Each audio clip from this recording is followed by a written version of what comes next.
ঈদের ছুটিতে গ্রামের বাড়িতে বেড়াতে এসেছি। এখানে আমরা ৮-১০ দিন থাকব। প্রতিদিন কিছু না কিছু ভিডিও করব। গুড়ি গুড়ি বৃষ্টি হচ্ছে। কোরবানির ঈদের টাটকা মাংস, নদীর মাছ সবই ভিডিও করব। পাকা কাঁঠাল, পাকা আম সবই আপনাদের সাথে শেয়ার করব। আমাদের সাথেই থাকুন। কেমন হলো ভিডিওগুলো প্লিজ কমেন্টে জানিয়ে দিবেন। এখন কিছু কাঁঠাল পারবো। গাছের এখানে খুবই ঘ্রাণ বের হয়েছে কাঁঠালের, গাছ পাকা কাঁঠালের। কারণ কাঁঠাল কিন্তু আমরা এমনিতে কাঁচা পারি না, গাছের নিচেই পাকা মানে সুবাস বের হয়, তখন আমরা বুঝতে পারি যে কাঁঠাল পেকেছে। তো এই গাছ থেকে কিছু কাঁঠাল পারা হবে। মনে হয় 2-3টা কাঁঠালের মধ্যে আরও বেশি হইতে পারে। অনেক ঘ্রাণ বের হয়েছে আমার মনে হচ্ছে। মানে গাছ পাকা কাঁঠালের যে সুন্দর একটা ফ্লেভার ঘ্রাণ, ওই ঘ্রাণটা বের হয়েছে। তো এখন পারবো। এত উপরে পইরো না আবারও, ঠিক আছে?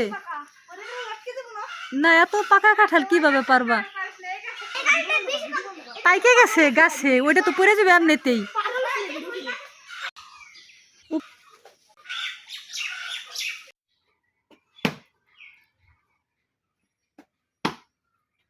এই সাইডের পুরাটাই কিন্তু এইটা জামরুল গাছ।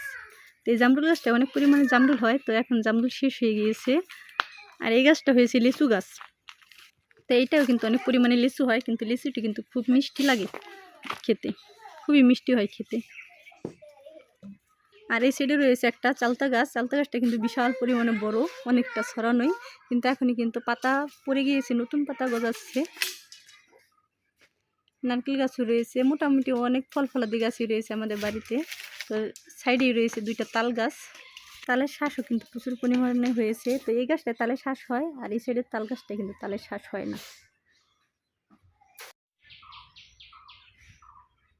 মুসা ইব্রাহিম তো নিজের গাছের আমরুপালি খাওয়ার পরে অন্য কোনো আমের স্বাদই তার ভালো লাগে না, তো খেতে পারে না। আর শুধু ওই আমরুপালি আমটাই গাছে, নিজের গাছের আমটা ভালো লাগে।